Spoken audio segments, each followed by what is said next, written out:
কোচবিহার ১ নম্বর ব্লকের বিডিও অফিসে ভোটাধিকার সুরক্ষা সমন্বয় সমিতির ডেপুটেশন কর্মসূচিকে কেন্দ্র করে বৃহস্পতিবার উত্তেজনা ছড়ায়। বিভিন্ন দাবি নিয়ে সংগঠনের সদস্যরা বিডিওর কাছে স্মারকলিপি জমা দিতে গেলে বাধার মুখে পড়েন বলে অভিযোগ। আন্দোলনকারীদের দাবি, পুলিশের উপস্থিতিতেই শাসক দলের কর্মী সমর্থকেরা তাদের বাধা দেন এবং হাতে থাকা ফেস্টুন এবং ব্যানার ছিঁড়ে ফেলেন।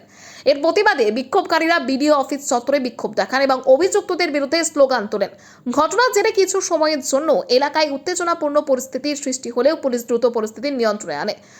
আন্দোলনকারীরা ঘটনার নিরপেক্ষ তদন্ত, দোষীদের বিরুদ্ধে উপযুক্ত শাস্তি এবং গণতান্ত্রিক কর্মসূচি পালনের অধিকার সুরক্ষার দাবি জানিয়েছেন। তবে অভিযোগের বিষয়ে শাসক দলের কোনো প্রতিক্রিয়া এখনো পাওয়া যায়নি।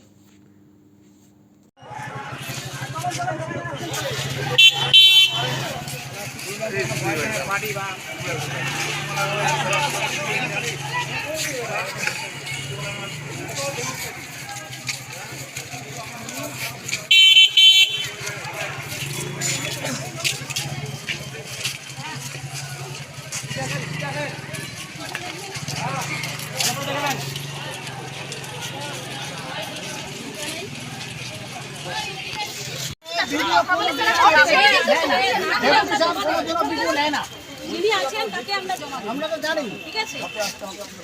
আরে ধাপে আসবো তাহলে আজকে আমরা এসেছি, আমাদের সাথে কেউ কথা বলো। হ্যাঁ কেউ কথা বলো। এমন কেউ নাই যে কথা বলার লোক নেই। আপনাদের অবশ্যই আপনারা জানেন দায়িত্ব আছে। কি হলো এখানে? আপনারা দেখলেন তো সব চোখের সামনে যে মব কালচার, যে ডেমোক্রেসি চলছে আমাদের এই রাজ্যে, এর বিরুদ্ধে সকলকে প্রতিবাদে নামতে হবে। আজকে লক্ষ লক্ষ মানুষের ভোটাধিকার কেড়ে নিয়েছে। আপনারা দেখেছেন যে 27 লক্ষ নাগরিক যাদের সমস্ত বৈধতা থাকা সত্ত্বেও তারা এবার ভোট দিতে পারে নাই, তাদেরকে আজকে অ্যাডজুডিকেশনের পর তাদেরকে ডিলিট করে দেওয়া হয়েছে, ডিলিটেড আফটার যে অ্যাডজুডিকেশন। তাহলে এর বিরুদ্ধে আমাদের আন্দোলন চলছে। আজকে সারা রাজ্য জুড়ে আন্দোলন চলছে, সমস্ত বিডিও অফিসে বিক্ষোভ চলছে। আজকে এই কোচবিহার 1 নং ব্লকে আমরা এসেছি ডেপুটেশন দেওয়ার জন্য। আমরা গতকালকে জানিয়েছি, আমরা এর আগে 25 তারিখে জানিয়েছিলাম, চূড়ান্ত অসহযোগিতা করছে এবং আজকে আমরা আগাম পুলিশকে জানানো, বিডিওকে জানানো সমস্ত করে এসেছি। কিন্তু আমরা দেখলাম এখানে একটা মব, তারা এসে আমাদের ব্যানার ছিঁড়ে দিচ্ছে।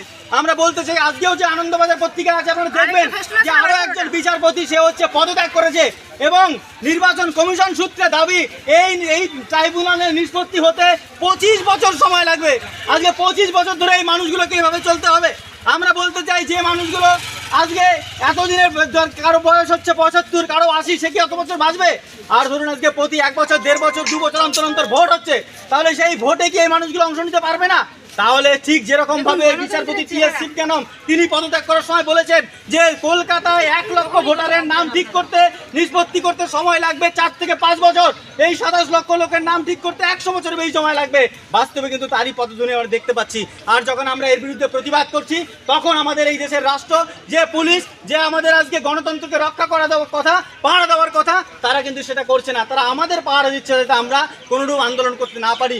আমাদের দেশের সংবিধান যে 19-এর 1-এর যে ধারা, right two freedom of speech and expression কথা বলেছে, আজকে সেটা চূড়ান্তভাবে লঙ্ঘিত হচ্ছে। আমরা এর বিরুদ্ধে সমস্ত ধর্ম বর্ণ নির্বিশেষে সমস্ত মানুষকে অ্যাপিল করছি, আপনারা আসুন, প্রতিবাদে সামিল হন। আর এই যে এইভাবে নাগরিকদের যে হয়রানি হচ্ছে, এর বিরুদ্ধে আমাদের আজকে ডেপুটেশনের দাবিগুলো আপনাদের কাছে বলতে চাই। সেটা হচ্ছে যে কোনো মানুষকেই তার বৈধ নাগরিকত্ব থাকা অবস্থায় তাকে ভোটাধিকার থেকে বাদ দেওয়া যাবে না।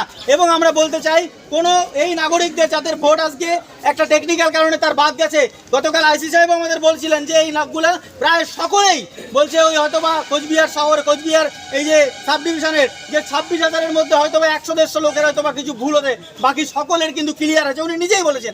তাহলে এই মানুষগুলোকে আজকে যে বঞ্চিত করবার চেষ্টা হচ্ছে, তাদের অন্নপূর্ণা ভাণ্ডার থেকে শুরু করে বা এই যে 100 দিনের কাজ, সেগুলোর থেকে যে বঞ্চিত করবার চেষ্টা করছে, এটাকে আমরা বলছি করা যাবে না। এই দাবিগুলো আমরা নিয়ে এসেছি। আর আমরা বলতে চাই, ব্লকে ব্লকে এই ট্রাইব্যুনালের শুনানি হোক, এই শুনানি স্বচ্ছতার সঙ্গে এবং দ্রুততার সঙ্গে হোক, এই দাবিতে আমরা আজকে এই ডেপুটেশন দিতে এসেছি। কারা বাধা দিলেন? বাধা দিলেন আপনারা দেখতেই পাচ্ছেন, পতাকাহীন রাজ্যের শাসক দলের কর্মীরা, তারা বাধা দিলেন। এটা আবার না দেখার কি আছে? আসিফ আলম।